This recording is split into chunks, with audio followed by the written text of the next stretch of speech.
school football coach in Washington has been so defiant about the fact that he prays at these football games that he has now been suspended and placed on paid administrative leave because he refused to stop praying at these football games. Now, in mid-September, Superintendent Aaron Lavelle sent a 3-page letter to the coach by the name of Joe Kennedy, laying out 2 problematic practices in the football program.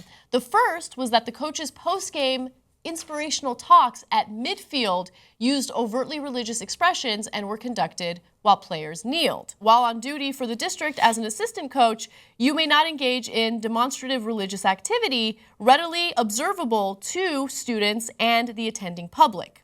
Yeah. Now, all right, so this has been a huge issue. It's an ongoing issue. And look, to give you more context, Joe Kennedy seems like a very sweet, nice guy. Like, he's a role model for these kids. They look up to him. And his argument is, I'm religious, okay? I believe in Christianity. So as a result, I am going to pray at the 50-yard line.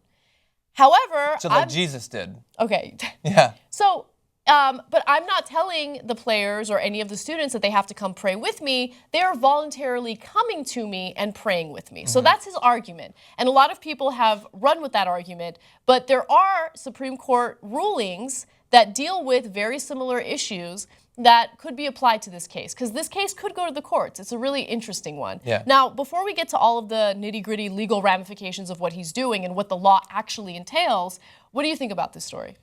I think I'm sure that he's nice and, I like Ike, that expression. I'm sure he's nice and he's friendly. Everybody likes him. But no, he knows exactly what he's doing. Yeah. He is trying to twist their arm to participate in the activity. You're a coach. These kids need your approval. Many of them want to perhaps start the game or something. They're not right now.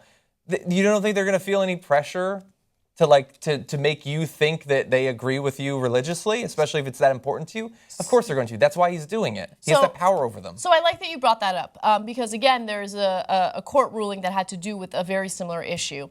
So according to Slate, we know that after the 1992 case, Lee versus Weissman, public schools may not invite outside adults to lead prayers at graduation ceremonies. Part of the Supreme Court majority's reasoning was based on the fact that students, unlike adults, might feel subtly coerced to participate and would be unlikely to want to miss their graduation to protest sectarian prayers. Now, that's very similar to this case, right? So you might make the argument that, hey, it's a voluntary thing. He's just praying, and these students are voluntarily going to him. But again, these players want to appease the coach, assistant coach. They want to make sure that he's happy. And when you're giving these inspirational talks at midfield, remember, the religious stuff happens on 2 different occasions. The inspirational talks at midfield, and then also the straight-out prayer at the 50-yard line. Yeah. Okay? The inspirational talks include the students. That's not voluntary. And then the prayer at the 50-yard line might seem like something that's voluntary for the students, but again, it could be a subtle coercion that makes them participate. And of course, they would say, like he is all the time with the talks and after-school classes, or after-school things that they want to do that are religious. No, so mentioning God in class, that doesn't influence kids. It's not going to make them do anything they don't want to do. But don't bring up the fact that they are gay people, because kids will instantly become gay in class if they hear about it. If you teach about same-sex, then that will make them gay. So a bit of a disconnect there. We always try to get them to see how an outsider sees a situation. So if your kid had to go to a school and the vast majority of the students there and the teachers there were Muslim, and they did voluntary Muslim prayers at the 50-yard line, and your kid wanted to start on the football team, would you think that he felt no pressure to conform, or wouldn't feel a little bit weird about that? I don't think that you'd think that. But even if you're not going to be reasonable and see it from the point of view of a different religion, we were just talking about the megachurch pastor who says he doesn't have to say his salary because God says not to do it publicly. This is what God was talking about. This is what Jesus was talking about. It didn't actually happen. But if it happened, this is what Jesus was talking about. It's not saying, look how religious I am, literally in the middle of a stadium. It can't be more public. Yeah. Surrounded by thousands of people, he's going to kneel down to show how devout he is. Jesus wanted none of that. He didn't want that. He wanted it to be in your heart. He said to pray in private, not on the street corners.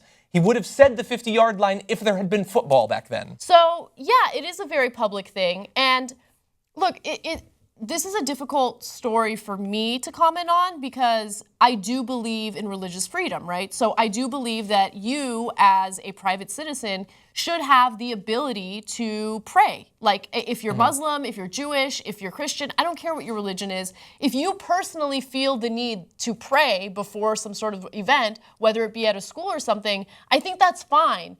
But you have to make sure that the setting is such that kids don't feel like they have to engage with it or engage with you to appease you. And I think that it's very easy for high school students to be influenced by that. I don't think that they're really infringing on any way. Like you have sexual privileges and rights in this country. If you want to engage in sexual acts, you can generally do it now that Loving versus Texas was taken down.